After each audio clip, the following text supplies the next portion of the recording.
The officer unzips my bag under bright lights, and people start screaming my name. I stand still because stillness looks like cooperation, and because my hands know better than my mouth. The wireless mic lies on the table between us, its foam head tilted toward me like it expects a confession, and when it squeals once and dies, the silence becomes sharper than the sound ever was.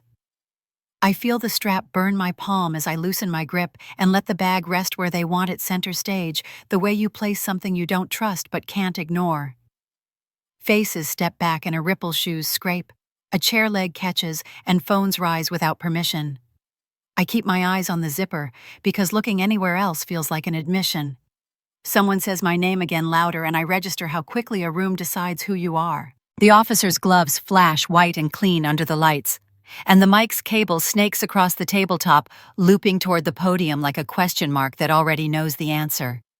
I tell myself to breathe and count the breaths, but the air tastes metallic and the ceiling seems closer than it should be.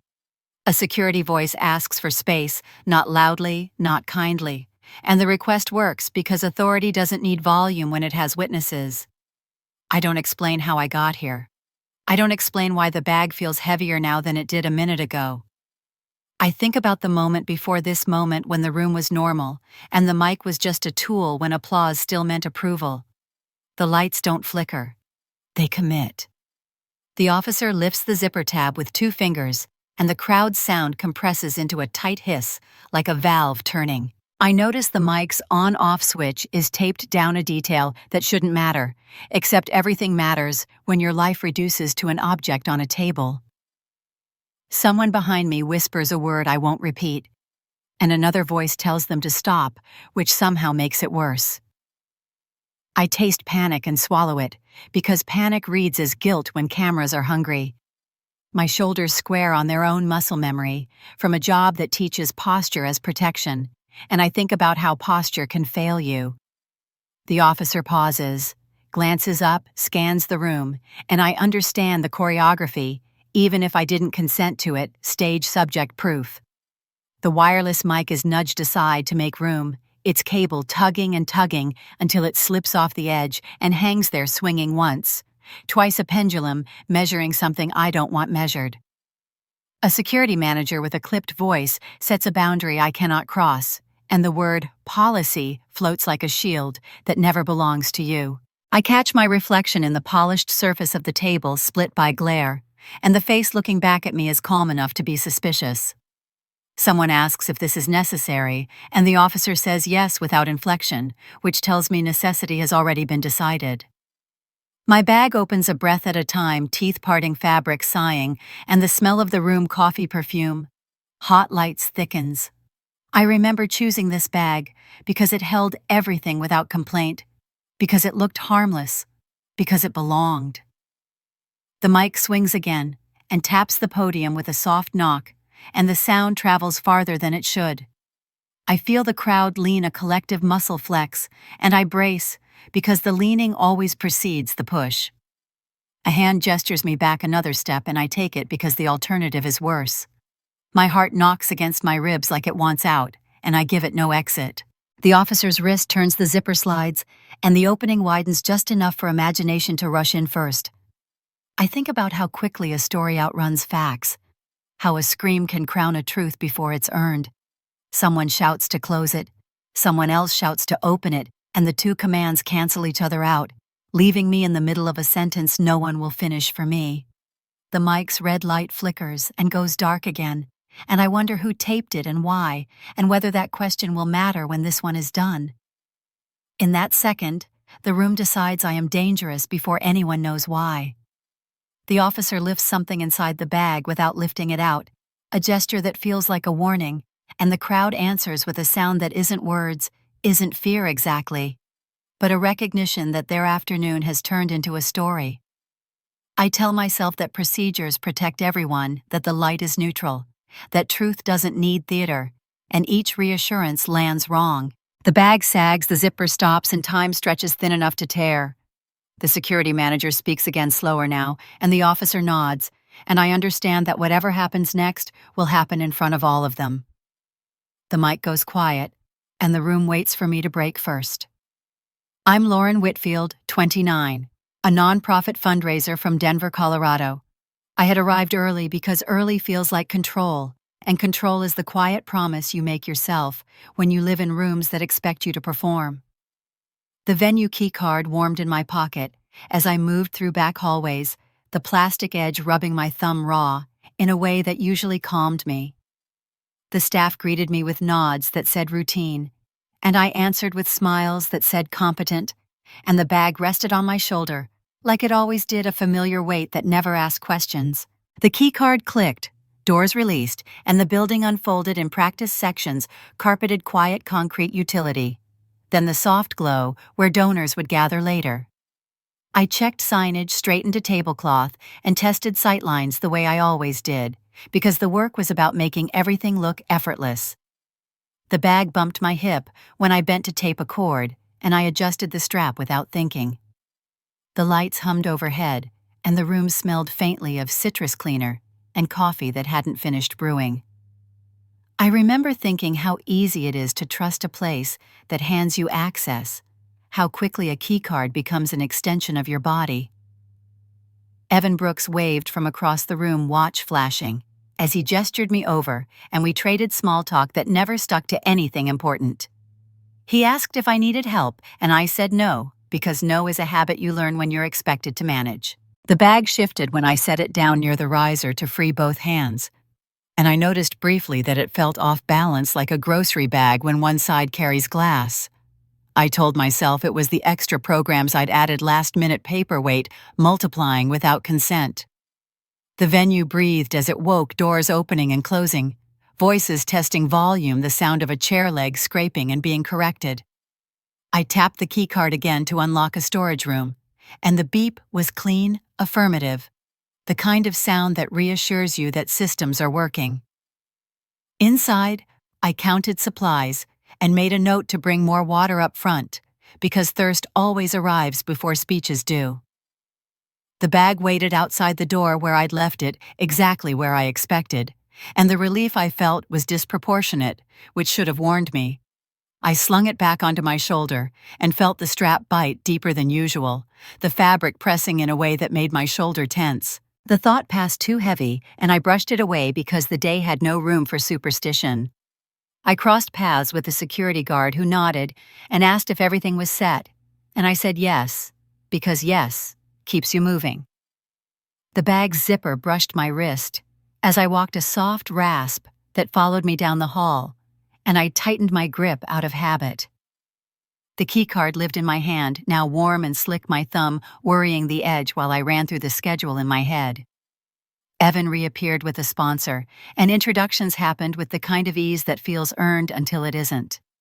Someone laughed too loud, and the echo hung longer than it should have. I remember the way the light cut across the floor near the podium, bright and unforgiving, the kind of light that makes dust visible. I told a staffer where to place the signage and watched them do it wrong and then right, and I corrected with a smile, because correction is safer when it's gentle. The bag rested at my feet while I knelt to adjust a cable, and when I stood, it dragged for a split second, as if reluctant.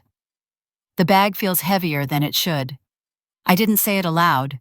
I didn't even say it in my head with conviction. I attributed the sensation to fatigue, to posture, to anything that wouldn't slow me down.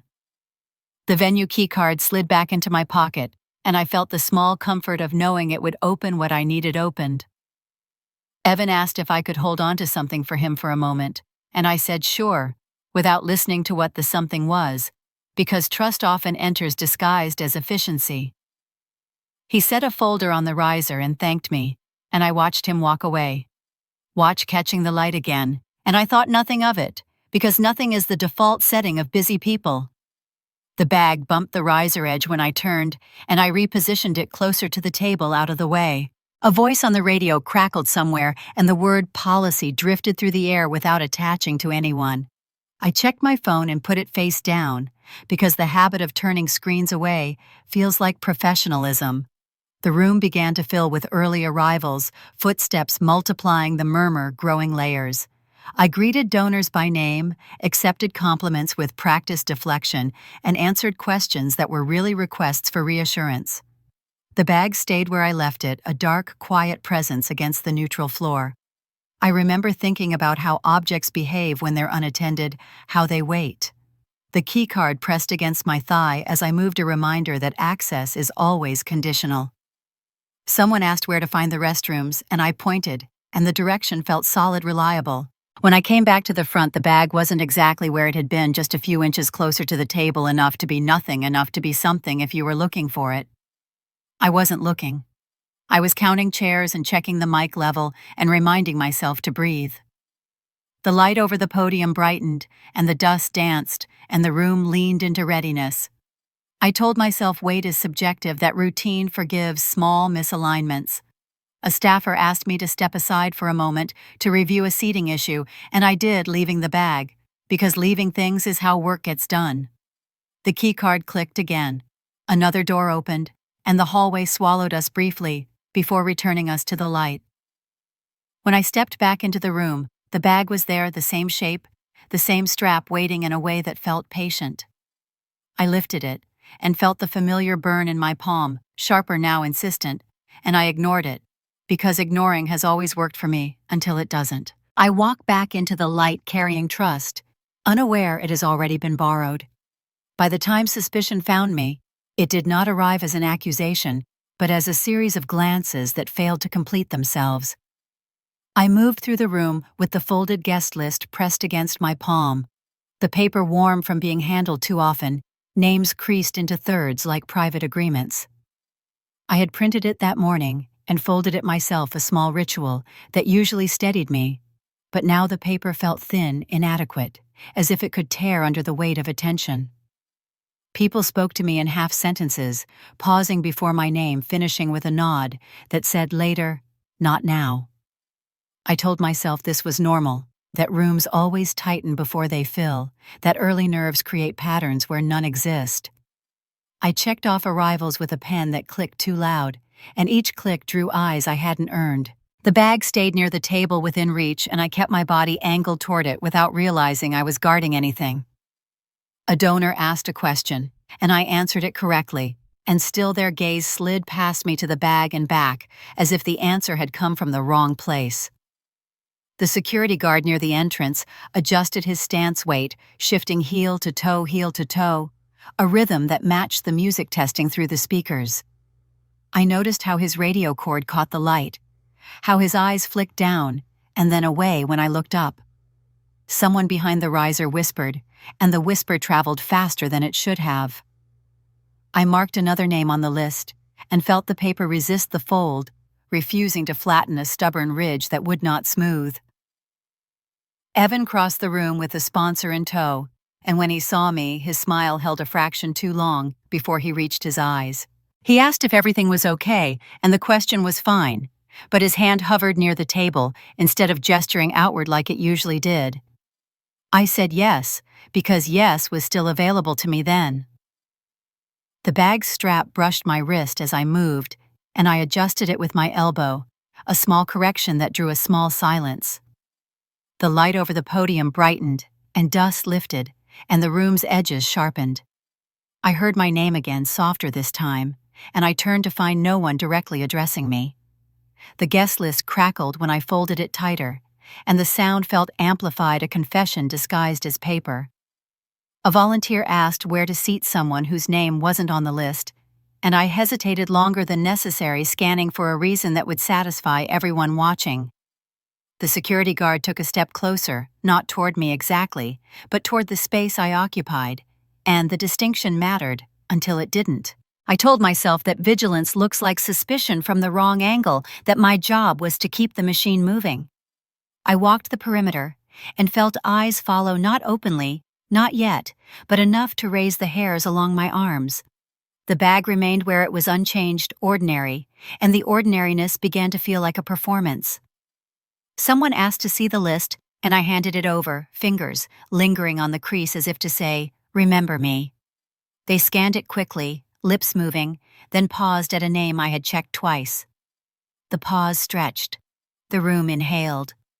The person handed the list back without comment, but their jaw tightened as they did it, and I felt the weight shift in the room, not in the bag. A breath line slid through me, cool air from the vents brushing my neck, as I wondered whether I was imagining patterns or being written into one. The bag's zipper tab caught the light, a tiny flare that pulled attention like a hook, and I rotated the bag an inch to hide it, a movement that earned a look. I laughed once, a reflex, and the sound landed flat. Eyes followed the bag before they followed me, and the order mattered more than I wanted. The security guard murmured something into his radio, not urgent, not casual, a middle tone reserved for uncertainties that might become instructions. Evan's watch flashed again as he checked the time, then his phone, then the table. He said something to the sponsor that made them nod without understanding. I felt a hand brush my elbow and withdraw a test, a boundary drawn and erased. The guest list sagged as I held it paper, losing its fight against gravity, and I tucked it under my arm to free my hands, a choice that made me suddenly aware of where my hands were.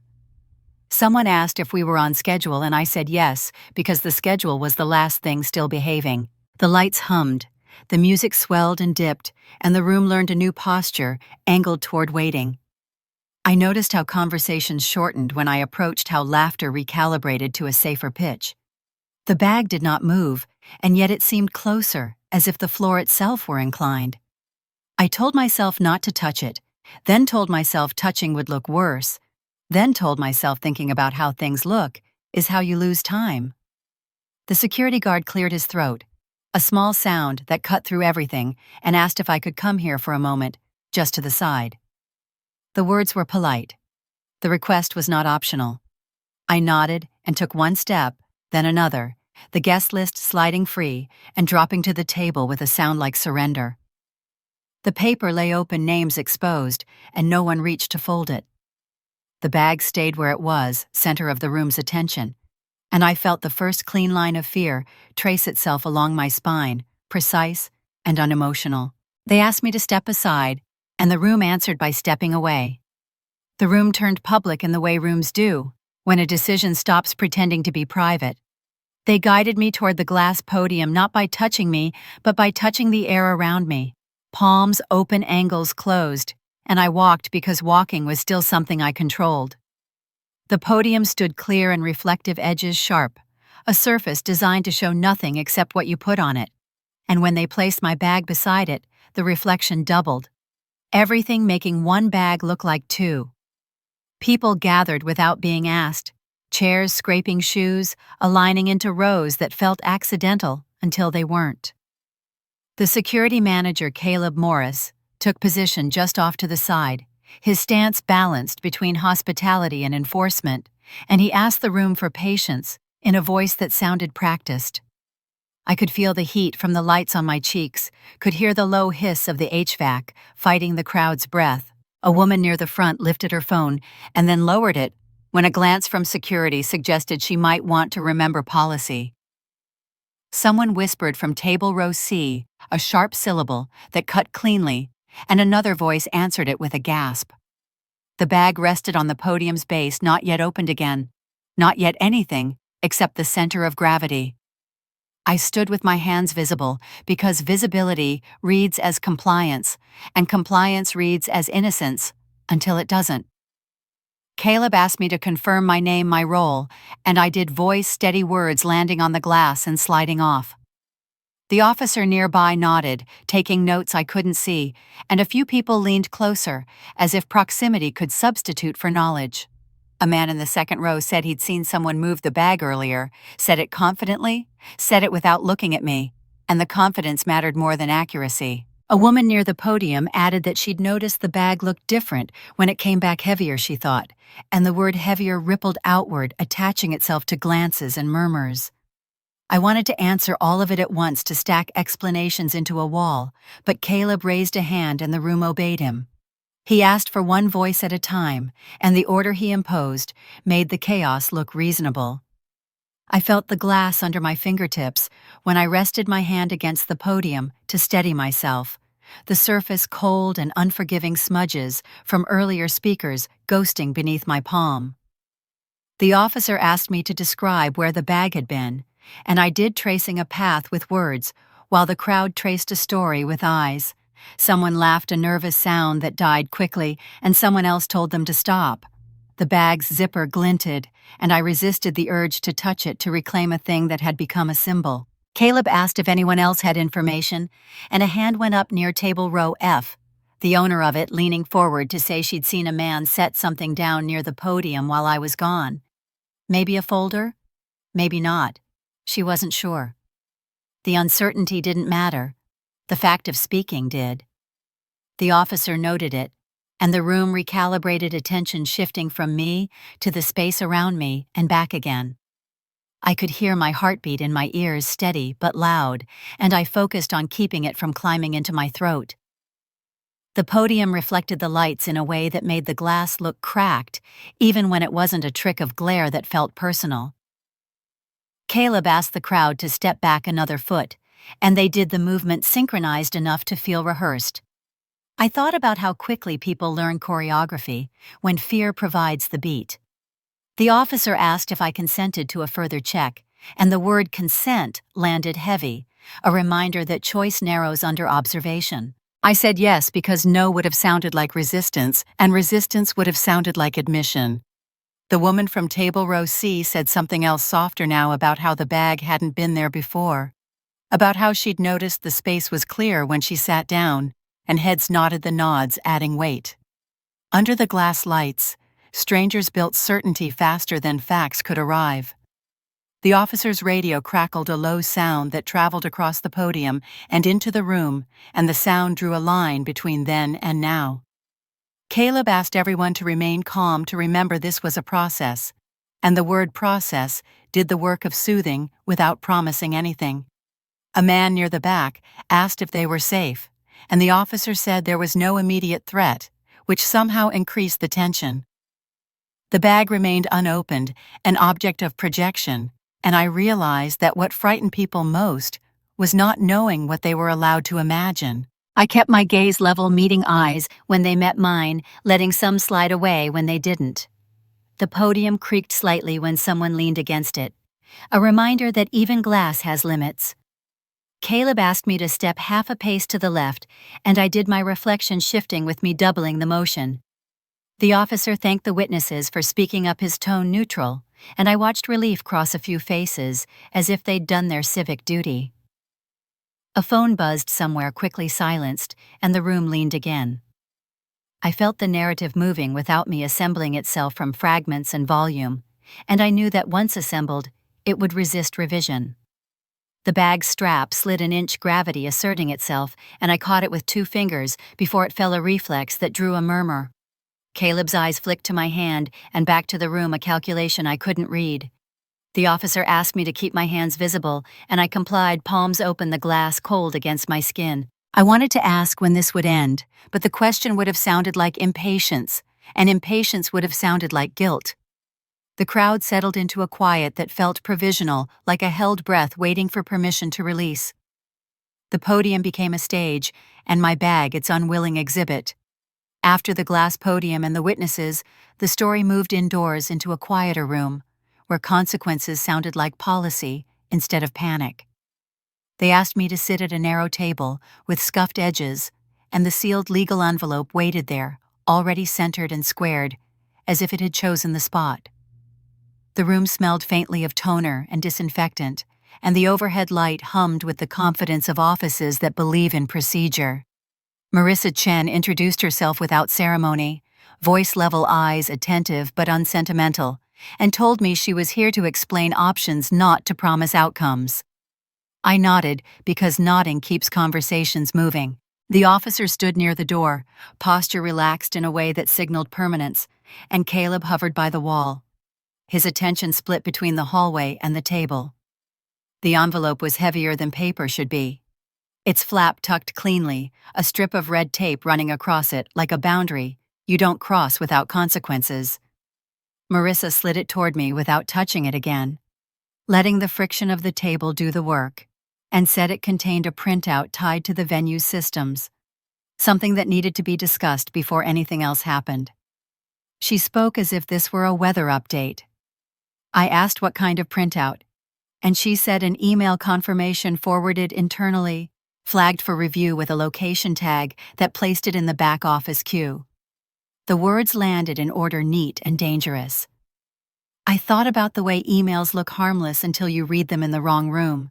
The officer watched my face, not my hands, and I made sure my face gave him nothing he could use. Marissa broke the seal, peeled the tape, and unfolded the contents with care, the paper whispering as it opened. She turned the page toward me and let me read, and I felt the first clean fracture of logic split open, where reassurance used to be. The message was short, utilitarian, a confirmation of access approval routed through a generic address with a reference code in the subject line and a back office tag at the footer, the kind of message you skim and archive without thought. Except my name sat in it like an anchor, and the timing implied I had requested something I had never requested. I scanned for errors for a typo that would save me, but the formatting was right, the signature block standard, the routing familiar. Marissa pointed to the header and said this was digital evidence, not definitive on its own, but relevant, and her finger stopped just shy of touching the page as if contact might contaminate it. I asked how it could exist, and she said that was the question, not the answer. The officer asked if I recognized the address, and I said yes because I did. Because recognition is not admission, because the truth is rarely clean enough to protect you by itself. Caleb shifted his weight and glanced toward the hall, where muffled voices rose and fell, the public still chewing on uncertainty. I noticed my hands had curled into fists under the table, knuckles pale, and I forced them open, resting them flat to signal calm. Marissa explained constraints process would continue. Statements would be taken, the envelope would be logged, and nothing would move faster, just because it felt urgent. She said urgency was understandable, but not actionable. The paper in the envelope felt like it was growing heavier, with each sentence gravity increasing as meaning accumulated. I asked if the email could have been forwarded without my knowledge, and she said forwarded was the wrong word, then paused, then said, created access was the phrase used in the system. The officer wrote something down. I thought about the way systems speak in verbs that erase hands. The room stayed quiet, except for the hum, the pen scratching the soft scrape of a chair leg outside. I told them about leaving the bag near the riser, about stepping away, about returning to find inches moved that felt like miles in retrospect. Marissa listened and nodded at the right moments, a professional acknowledgement that didn't commit to belief. She said patterns matter, and I felt the weight of every small choice line up behind that sentence. The envelope did not accuse me, but it cracked the story I had been holding together. The officer asked if anyone else had access to my credentials, and I said no, then amended it to say not intentionally, then stopped talking before language betrayed me further. Marissa asked for my phone, not to take it, just to see the notification settings, and I passed it across the table with care, the screen dark, my reflection faint in the glass. She scrolled without unlocking anything, just checking, then slid it back and said thank you, which felt like a test I had passed without understanding the grading. Caleb returned from the hallway and said the crowd was restless, that speculation was filling gaps faster than facts, and Marissa said that was normal and also dangerous. She folded the printout back into the envelope and resealed it with a new strip of tape read again, a ritual of containment. The officer stood and said they would continue reviewing materials, that no conclusions had been reached, that I should remain available. The words sounded neutral, but the implication pressed in from all sides. I asked if I could call someone, and Marissa said yes, but advised me to keep it simple to avoid narratives that could calcify before review. I nodded and didn't call anyone because choosing silence felt safer than choosing the wrong words. The envelope was placed into a clear sleeve and logged on a clipboard I couldn't see, and the act of logging made it feel official in a way nothing else had yet. I stood when they stood, the chair legs protesting, and followed them back toward the light, the hallway narrowing as if to emphasize direction. I could hear the room again before I saw it, the collective murmur waiting for a verdict it wasn't entitled to yet. As we paused at the threshold, Marissa leaned close enough for only me to hear and said that contradictions often emerge when someone rushes a system, that patience would be my ally, whether I liked it or not. I breathed in and felt the air scrape my lungs, and I wondered who had rushed and why and how the envelope had found me first. When the door opened, I knew the quiet room had changed nothing except the stakes. The room shifted again when they brought in the projector, not ceremoniously, just rolled to the side of the podium and plugged in with the confidence of a device that had done this before. The projector remote rested in my palm for a moment before I handed it back warm from use, its buttons worn smooth in places that suggested repetition and certainty. Caleb managed the angles and the cables, making sure the image would land squarely where everyone could see it, and the crowd adjusted instinctively, chairs, sliding bodies aligning toward the rectangle of light. Marissa stood beside me, not touching, not quite facing the screen, as if proximity alone could be construed as influence. The officer explained that they would display information related to access and transactions tied to the venue's systems, that the purpose was clarification, not accusation, and the words were careful enough to feel rehearsed. When the screen lit up, the room dimmed just enough to sharpen focus, and the weight in my bag felt like it had shifted, as if gravity were redistributing itself in response to attention. The first image was an app interface I recognized immediately, a familiar layout rendered suddenly hostile by context. It showed a transaction summary with fields masked and tidy, and my eyes went straight to the line that read, "Acti ending 47, the digits floating there like a signature I had never signed.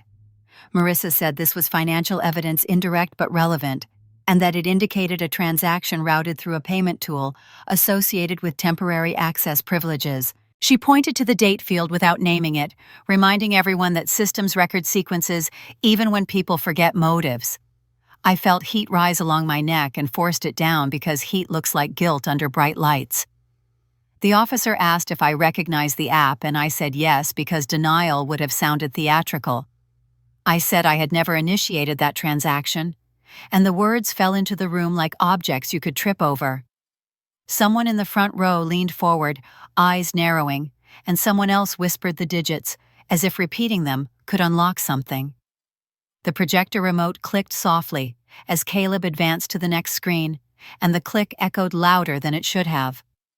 The second image showed a permissions flow arrows and boxes mapping a path that looked logical until you noticed the detour, a step that shouldn't have existed.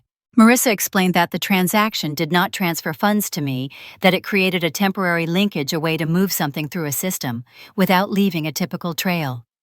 She said the linkage was brief, designed to expire, and that brevity was part of the concern.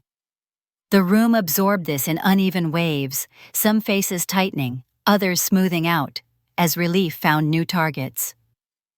I watched Evan from the corner of my eye, and saw his jaw set a small muscle twitch that might have meant anything until it didn't.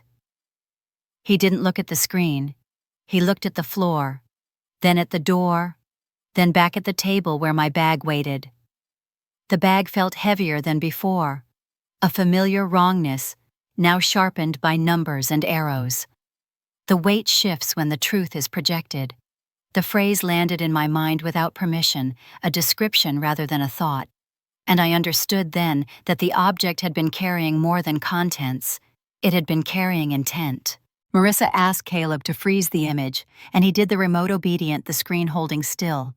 She said that while the app masked most details, the suffix 147 remained consistent across logs, a fingerprint without a finger.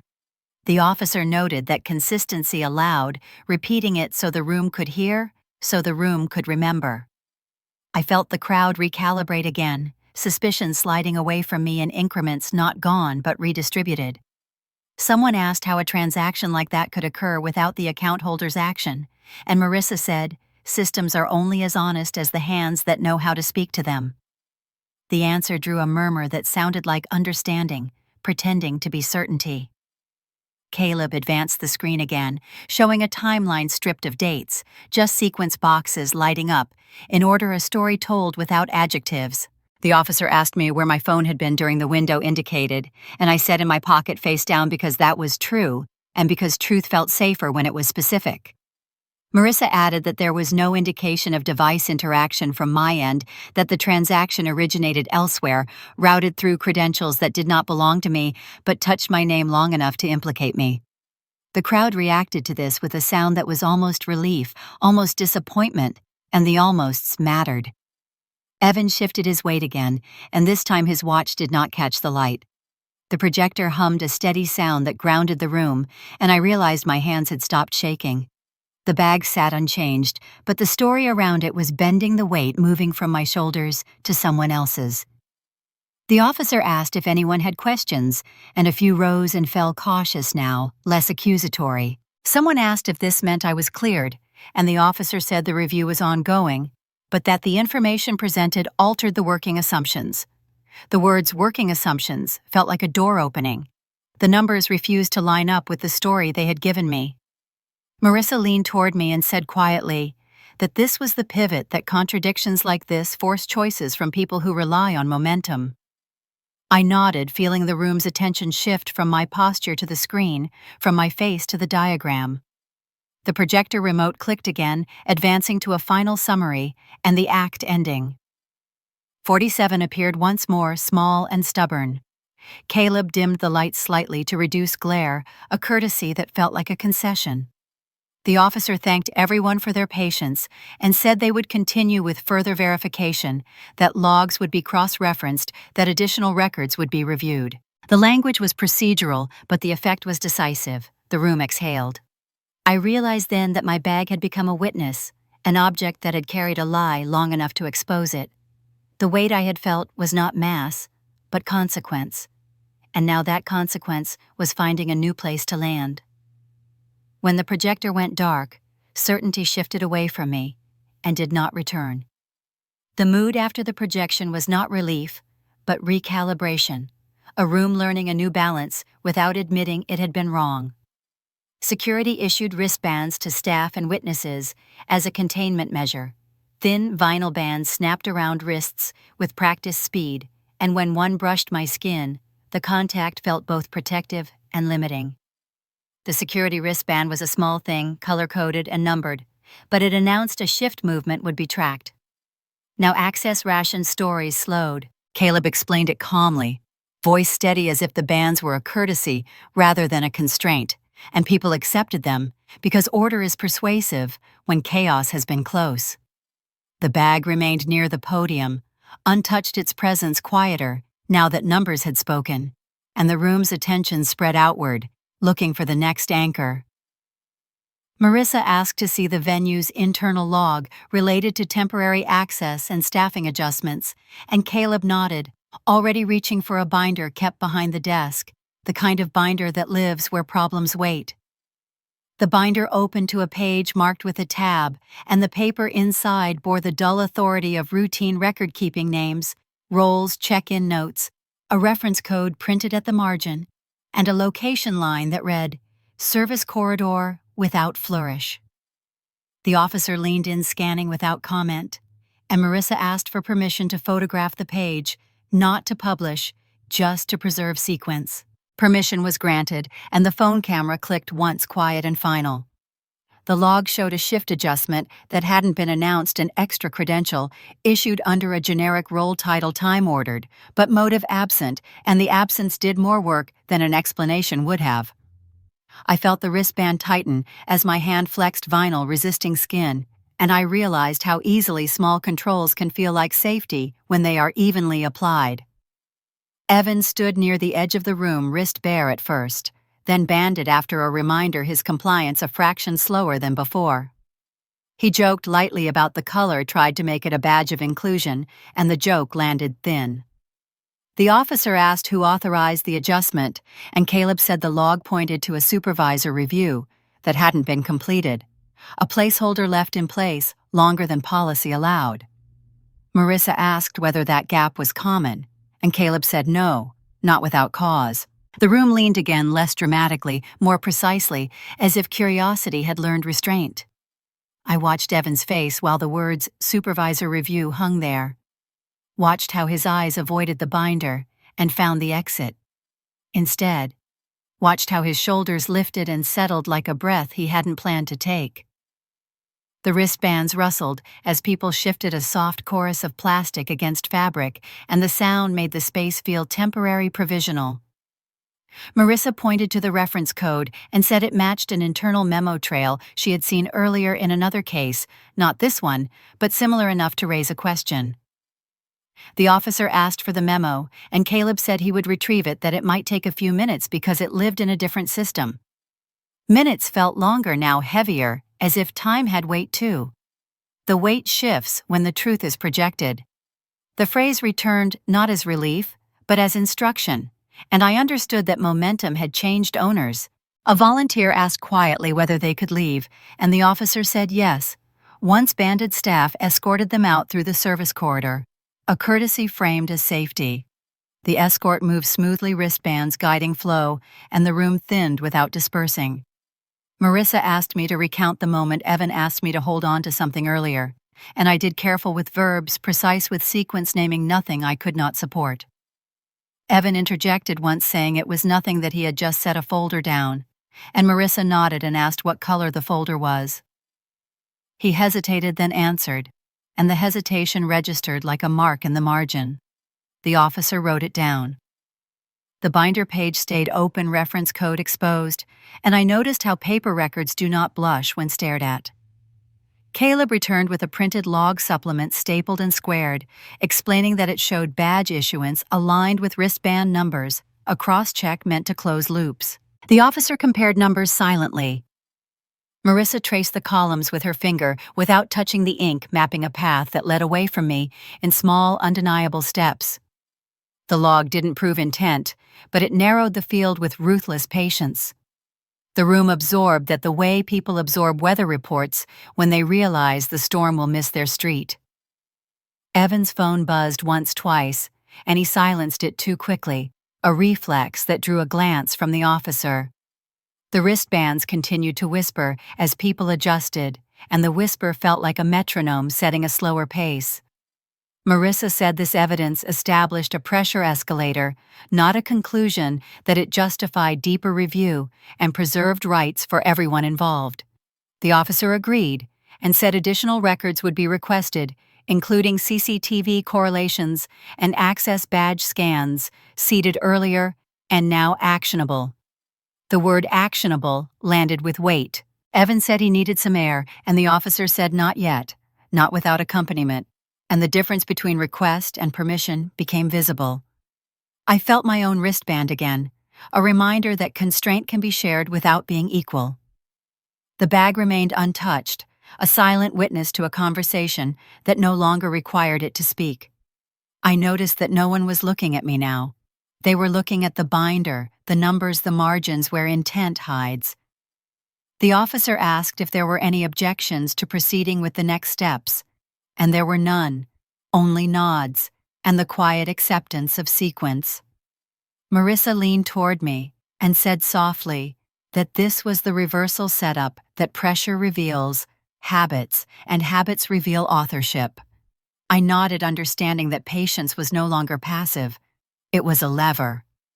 The room held wristbands gleaming under lights that felt less accusatory, and the story turned its face away from me without ceremony. Authority paused the room, and the room agreed to wait. The second spike arrived without spectacle, carried in by an audio recorder no larger than my hand, its brushed casing marked with a small recorder ID sticker that caught the light when Caleb set it on the table. We were back in a side room again, quieter than the hall, but louder than the office, a place where decisions feel temporary until they aren't. The recorder had been retrieved from the back office, logged, and signed out properly, and the care taken with it told me it mattered more than anything else in the room. Marissa asked everyone present to confirm they consented to playback, and the officer nodded first. Then the rest of us followed consent, becoming a formality that steadied the moment. The bag remained outside, finally irrelevant, and I felt a strange relief at its absence, like a muscle unclenching after a long hold. Caleb explained the chain of custody in a calm procedural cadence, naming the back office location, the time window without saying numbers, the reason the device had been placed there in the first place. He said it had been used to capture a routine staff briefing, nothing sensitive, nothing unusual, and that the recording overlapped with the window under review. The room adjusted, chairs pulled closer, bodies leaning toward a sound not yet made. Marissa picked up the recorder without pressing anything, turned it so the label faced the officer, then set it back down, a small ritual of transparency. She said this was audio evidence, contextual rather than conclusive, but that context has a way of sharpening edges. The officer pressed play. At first, there was only room tone, the hum of ventilation, a distant clink of glass footsteps passing in the hall. The sound grounded me in the ordinary, and I wondered how many truths hide inside ordinary noise. Then voices emerged, layered overlapping staff discussing logistics, names tossed around without weight. I recognized my own voice briefly, calm and efficient, and felt a flicker of embarrassment at hearing myself from the outside stripped of intention. The playback continued, and another voice entered closer to the recorder, clearer than the rest. It was Evan's voice. He sounded relaxed, confident, the cadence of someone explaining a workaround, as if it were common sense. He talked about moving something just for a minute, about using the window, before checks tightened, about how the system wouldn't flag it because the linkage was temporary. He laughed lightly, a sound that had charmed donors earlier, and now scraped. A second voice asked whether that was allowed, and Evan said policy lags practice, that someone had to keep things moving. The words were casual, almost bored, and that casualness did more damage than anger would have. The officer raised a hand, pausing playback, and the room froze with him. Evan shifted in his chair, wristband creasing, and said something about context, about jokes taken wrong. Marissa asked the officer to let it run, and he did. The recording resumed, Evan's voice explaining how to route access through a name that would smooth friction, how it would expire before anyone noticed, how the optics mattered more than the mechanics. He said my name then, not accusing, just convenient, and the sound of it made my stomach drop in a way nothing else had yet. I felt heat rise and kept my face still because the recording didn't need my reaction to be true. The second voice objected again, quieter now, and Evan replied that nothing would come of it, that worst case they'd blame confusion, that people trust systems to sort it out. There was a pause, a shuffle, then the click of the recorder being set down harder than before, a punctuation mark. The officers stopped the playback and asked if everyone had heard enough, and no one spoke because there was nothing left to clarify. Evan leaned forward, palms up, explaining that he hadn't meant harm, that he'd been under pressure, that it was a one-off, that my name had only been used as a placeholder. Marissa asked why my name, and he said because I was reliable, because no one would question it, because reliability is cover. The room absorbed that sentence slowly, as if translating it into something heavier. I realized then that I had recognized the object in my bag, earlier than I had admitted, not the item itself, but the pattern it fit, the way it felt like someone else's urgency, resting against my ribs. I had told myself recognition was paranoia, that professionalism meant not seeing what wasn't documented. The audio made that choice visible, and I understood how my silence had helped him more than my voice ever could. Hearing my name used as a tool split the room's attention cleanly in two. The officer asked Evan whether he disputed the recording's authenticity, and Evan said no, then added caveats that sounded thin even to him. Caleb confirmed the recorder ID matched the log, the back office placement, the sequence, and the officer noted the confirmation aloud. The room recalibrated again, this time decisively. Suspicion relocating with purpose. Marissa said the audio established intent and method, that it bridged the gap between the digital trail and the physical movement, that it justified escalation. The officer agreed and said the next step would involve correlating this with visual records already seated for review. Evan's phone buzzed again, longer this time, and the officer asked him to silence it and place it on the table, which he did with a sigh that felt rehearsed. I felt a strange grief then, not for him, but for the version of myself that believed reliability was armor. The recorder sat between us, inert, now having done its work without drama. The officer asked if anyone had further questions, and a volunteer shook her head, eyes wide, learning how close she had been to a story that wasn't hers. Marissa leaned toward me and said quietly that this was the forced clarity, that from here the system would move, because it had something to move on. I nodded, feeling both exposed and steadied the way you do when a lie finally lets go of your ankle. The officer stood and said they would proceed with the next phase, that Evan would remain available, that additional materials would be retrieved. Chairs scraped as people stood, the sound sharper than before, and the wristbands whispered again as bodies shifted. Evan looked at me, then really looked, and for the first time, he didn't try to smile. The recorder clicked off, and the truth stopped needing my permission to exist. The room tightened around a clipboard, which felt absurd, until it didn't, because paper has a way of ending arguments when it refuses to bend. Caleb brought it out from behind the desk with the care of someone who understands how small things become heavy when sequence matters. The clipboard held an incident log, pages, clipped flat corners, softened by use, a practical object that never pretends to be dramatic. The officer took it first, scanning without expression, then handed it to Marissa, who read slower, tracing columns with her eyes, instead of her finger letting the order do the talking. I stood to the side, hands free, now that the bag had been removed, and noticed how being unburdened didn't feel like freedom so much as exposure. The log listed entries that overlapped the window we had been circling all afternoon, movements recorded without adjectives, initials standing in for authority, notes reduced to verbs that made everything sound inevitable. Marissa asked Caleb to confirm the origin of the log, and he did, naming the system the retention policy, the reason it was kept separate from emails and audio. The officer nodded, satisfied with the chain, and asked Evan to step closer. Evan complied, wristband creasing again, posture, trying to project cooperation, while his eyes tracked exits that no longer belonged to him.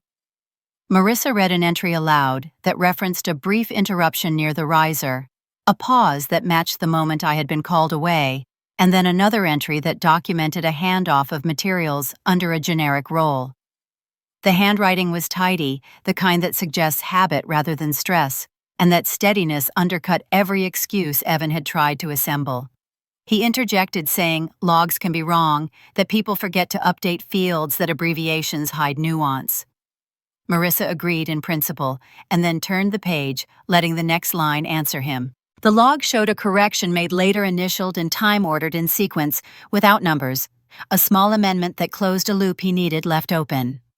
The officer asked who made the correction, and Caleb said the initials matched Evan's supervisor code, a code assigned for convenience and audited periodically.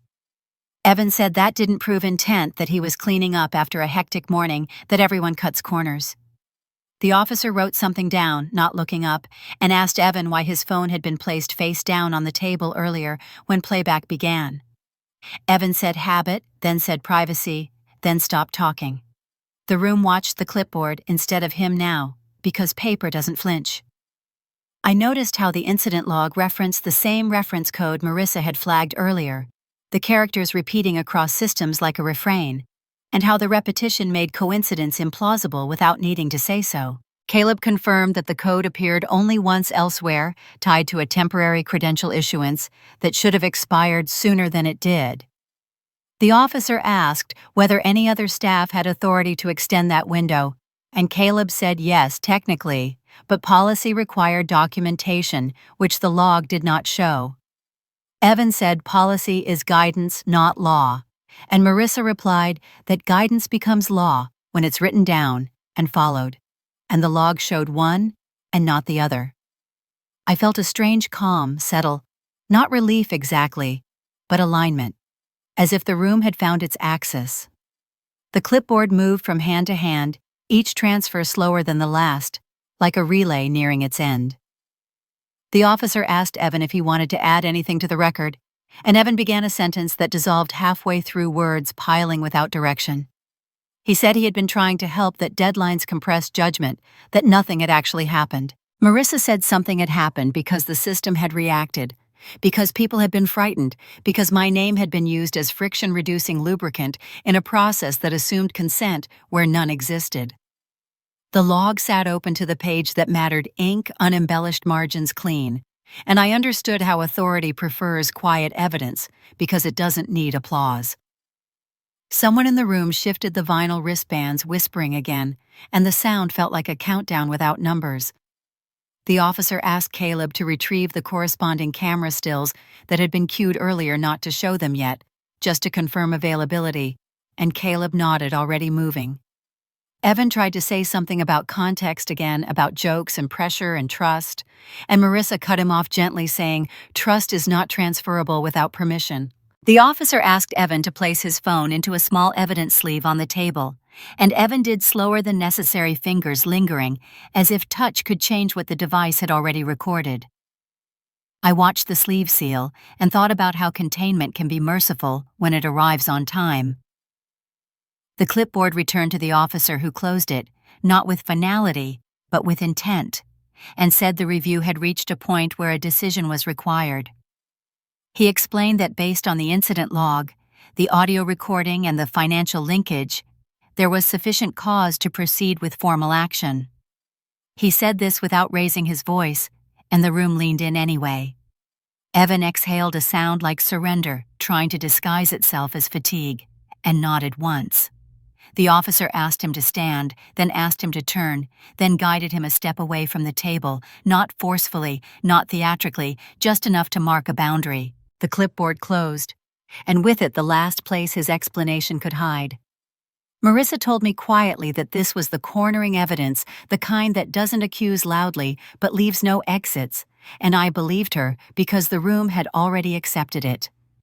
Caleb returned with confirmation that the visual records were ready, queued for the public review that would follow, and the officer acknowledged it, saying they would proceed accordingly. Evan said my name again, softer this time, and apologized in a way that asked for understanding without earning it. I met his eyes and said nothing, because silence was no longer my liability. The officer instructed Evan to remain available and asked the rest of us to wait while arrangements were made, and the instruction felt like closure approaching, not yet arrived. The clipboard was placed back on the desk, angled so the page could not be seen, and the act of hiding it now felt appropriate, like tucking away a blade after the cut has been made. I noticed how my hands were steady, how the room's attention had moved past me to procedure, and how the fear that had driven everything earlier had thinned into focus. The officer spoke into his radio, brief and precise, seeding what would happen next without spectacle. Chairs scraped as people repositioned, anticipation sharpening into something like relief. The room had chosen its direction, and it no longer pointed at me. The second public scene unfolded with fewer raised voices and more certainty, which somehow felt louder. Caleb positioned the screen where everyone could see it, angling the brightness until faces were readable again, and the time-stamped CCTV still appeared without flourish, centered and undeniable. The image showed the venue entrance in stark clarity, bodies caught mid-motion, lines clean enough to remove doubt, and a small caption in the corner marked a single moment that the room had already memorized without numbers. The officer explained that this was the final verification, not a presentation, that the still would be shown once and logged immediately after. People leaned forward anyway. The still froze a sequence that words had chased all afternoon. Evan stepping into frame from the service corridor, a folder tucked under his arm, his wrist bare before bands were issued, his posture relaxed in the way it had always been. Another figure appeared a beat later, a staffer passing through without stopping, and then Evan's hand reached back, placing something near the riser with a casualness that read like habit when you removed context. The bag sat in the frame where it would later become a problem, positioned with care, not haste, and the care mattered. The officer pointed to the timestamp once, and then stopped pointing, letting the image do its work. A murmur rippled, quieter than before. Not panic, but recognition settling into place. Marissa said nothing, her stillness a statement that needed no annotation. Caleb confirmed the camera ID and the entrance location, his voice steady as he named the system and the retention protocol, each word sealing the image into process. Evan stared at the screen, and then at the floor, the distance between those 2 points stretching into something unbridgeable.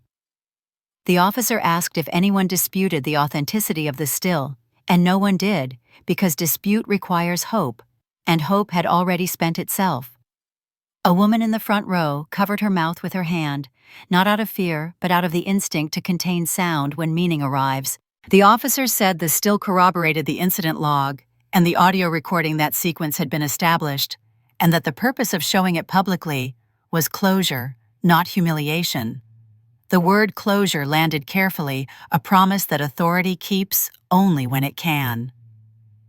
Caleb dimmed the lights a fraction to reduce glare, a courtesy extended to the room now that it had behaved.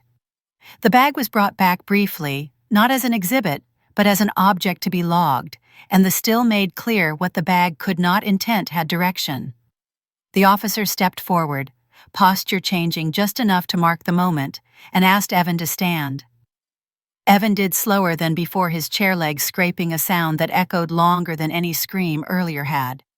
The officer stated the findings plainly without adjectives, and said formal action would proceed based on corroborated evidence presented and logged. He said this in front of everyone, because public correction requires public acknowledgement. Evan nodded once, a motion that looked like acceptance, trying to masquerade as dignity. The officer asked him to place his hands where they could be seen, and guided him a step aside, not restraining, yet just separating him from the narrative he had controlled. Phones rose, and then lowered, when Caleb shook his head, policy reasserting itself one last time. The room watched, not with hunger now, but with the subdued attention of people witnessing a conclusion they had demanded earlier. I felt the air move again, cooler this time, the lights less harsh, as if the room had been given permission to relax. The officer explained next steps, escort statements, documentation, keeping the language procedural so no one could mistake consequence for spectacle. Marissa confirmed that the still would be logged as final corroboration that the record was complete, and that any questions could be addressed through proper channels. Someone asked quietly whether I was cleared, and the officer said yes, unequivocally, that the review had resolved the question of responsibility. The word resolved did more for me than apology ever could. Evan looked at me, then eyes wet but steady, and said my name again, and I understood that this time it was not leverage, but regret. I said nothing, because nothing was required of me anymore. The officer signaled to colleagues waiting at the edge of the room, authority entering the frame fully now that proof had done its job. Evan was escorted toward the exit, not hurried, not dragged, the choreography, precise and humane. The CCTV still remained on the screen for a moment longer, a quiet witness to its own effectiveness, and then Caleb turned it off, returning the room to ordinary light. Under white clarity, the image ended the argument without raising its voice. The officer thanked everyone for their cooperation, and patience, words that felt earned at last, and asked the room to clear in an orderly fashion. Chairs scraped wristbands, whispered one final time, and people filed out with the subdued relief of having survived a story that might have been theirs. I stayed until the room was nearly empty, watching staff collect programs and straighten chairs, as if order could be restored by muscle memory alone. Marissa stood beside me and said the public proof had done what private assurances could not, and I nodded, feeling the truth of it settle. Caleb logged the still and sealed the record, the act small and definitive. As the doors closed and the lights dimmed to standby, the room returned to being just a room, its drama spent. The crowd dispersed, leaving truth behind to do its quiet work. The payoff arrived without applause, packaged in a USB drive, sealed inside a clear evidence bag, the kind with a printed strip that turns opaque when pressed closed.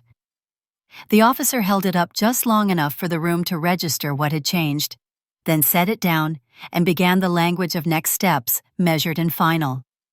The drive contained compiled records, logs, audio, the CCTV still assembled in sequence, so no single piece had to carry the truth alone. I stood slightly behind Marissa, close enough to hear her confirm receipt and process far enough to let authority finish the work it had claimed. Evan was no longer at the center of anything. He was an object of procedure now, escorted, informed, documented. The USB drive moved from the table to a folder, from the folder to a case number spoken quietly, and the quietness was the point. The officer explained that formal charges would proceed through proper channels, that statements would be requested, that the evidence had met the threshold required. Each sentence closed a door I had been bracing against all day. Caleb logged the transfer with a practiced flick of his pen, initials crisp, and the pen's click sounded like punctuation. I watched the evidence bag settle into a larger case box, foam cutouts, holding it snug, and felt a release that surprised me by its absence of joy. Justice, when it arrives this way, feels like alignment rather than triumph. The officer asked me if I needed anything before they concluded, and I said no, because what I needed had already happened. Marissa nodded satisfied and reminded them of the record's integrity requirements, a professional courtesy that doubled as protection. The room was smaller now, emptied of witnesses, the lights softened to work mode, and the echo of earlier panic felt distant, almost fictional. I thought about how the bag had carried a story for hours, and how the drive now carried the ending lighter and heavier at once. Evan was led past us toward the exit, not looking back, and I felt a brief sting of something like pity dissolve into resolve. The officer explained my rights briefly, respectfully, and said I was free to go. The words "free to go" sounded ceremonial, like a phrase practiced for moments when gravity lifts.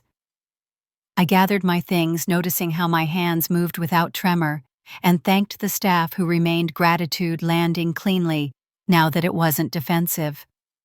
Caleb returned the venue to neutral lights, down doors, secured muscle memory, restoring order where narrative had taken over. Marissa walked with me toward the hallway and said the system had worked because it had been forced to, because pressure had revealed shape, and I believed her. The USB drive disappeared into custody, its role complete, and with it went the version of the day that could have ended differently. I stepped into the corridor and felt the building exhale the hum, settling back into background noise. The door latch chain at the exit, hung slack, unlocked a small signal that movement was permitted again. I paused there, hand hovering, and understood that what I carried now was not suspicion, but closure, not weight, but permission. The case closed quietly, and silence finally sounded like safety. I stepped back into the present as the building exhales the kind of breath places take when they are done being stages. The exit corridor is narrow and bright, painted a neutral that refuses drama, and the door latch chain hangs slack against the frame metal links, catching light in small, honest flashes. I pause there because pausing feels earned now, because movement no longer needs permission, and I let my hand hover long enough to feel the weight of not being watched. The chain is cool when I touch it, a simple thing with a simple job, and it reminds me how quickly access becomes story when someone decides it should. I hear footsteps behind me, staff collecting, chairs stacking, and the sounds register without threat, returning to their ordinary places in my head. My bag is lighter in the way truth makes things lighter, not because contents have changed, but because intention has left. I shoulder it and feel the strap settle without protest, the familiar burn absent the muscle memory surprised by ease. The hallway smells faintly of cleaner and paper, and the hum of the building steadies into background, a promise kept. I think about the day in reverse, how it began with competence and routine, and slid into exposure with a grace that felt like inevitability, how strangers learned my name for reasons that were never mine. The chain clinks softly as it swings, a small sound that anchors me in now, and I realize how much of fear is noise without rhythm. Outside the room, the lights dim to standby, and the space that held so many eyes becomes just another square on a floor plan, a place to pass through rather than a place to be decided. I take a step, then another, letting my pace find itself again, and the echo of my shoes sounds like ownership returning. The security desk is quiet, monitors dark policy having finished its work, and I nod to no one in particular, because the nod belongs to me. My phone vibrates with a message I don't open yet, because not everything needs to be immediate now that urgency has been demoted. I feel the absence of the wristband on my arm, a pale outline fading, and the skin beneath it warms as circulation remembers itself. The door latch chain waits for a tug that won't come unlocked by default, and I leave it that way because closure does not require ceremony. The glass doors ahead reflect me once clean and undistorted, and the face looking back is unremarkable in the best way, a person exiting a building instead of a narrative. I push through and the night air meets me halfway, cool and forgiving, carrying the city's ordinary sounds. Cars' voices, the distant hum of a bus braking. I stand on the threshold for a beat longer, listening to how quickly the world absorbs you when it has no reason to isolate you. The sidewalk feels solid underfoot the ground level and uninterested in my history, and that indifference reads like kindness.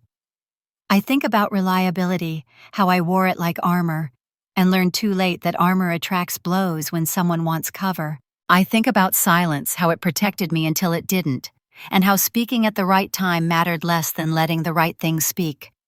The bag brushes my hip, and I smile without deciding to a reflex returned, and the smile surprises me with how small it is. The memory of my name shouted in a crowd tries to resurface, but it lacks leverage now, its edges blunted by sequence and record. I consider calling someone and decide to walk instead to let the rhythm of steps stitch the day closed. Streetlights mark time without counting it, pools of light that don't ask for performance, and I move through them with a gratitude that feels clean. A delivery truck idles, a cyclist rings a bell, and the city resumes its habits around me, generous in its refusal to care. I reach the corner and stop feeling the weight of the choice that is no longer a choice. And I turn the way I always do toward home, because home is where stories are allowed to end. The door latch chain returns to my mind, its simple promise, and I understand how the object that once symbolized constraint now signifies release. What I carried was never mine. The words land without bitterness, a sentence completed at last, and the truth of it steadies my breath. I walk on the bag light, the night open, and the day receding into the kind of past that no longer asks to be defended. Freedom feels ordinary when suspicion finally lets go. I unlock my door, step inside, and set the bag down where it belongs, noticing how nothing resists the motion anymore, how gravity behaves. The chain on my own door rests loose, unneeded, and the click that doesn't happen feels like the best sound of all. I wash my hands and watch the water clear, a small ritual that resets nothing and everything. I sit, then stand, then sit again, letting the body catch up to the outcome, and I think about how public proof gave me back a private life without apology. The city murmurs outside, steady and uninvested, and I am grateful for the anonymity of being just another window lit for dinner. I place my phone face up and read the message at last, answering it with fewer words than usual, because fewer words are enough now. I breathe, and the breath does not scrape. I leave the chain loose and walk forward unburdened.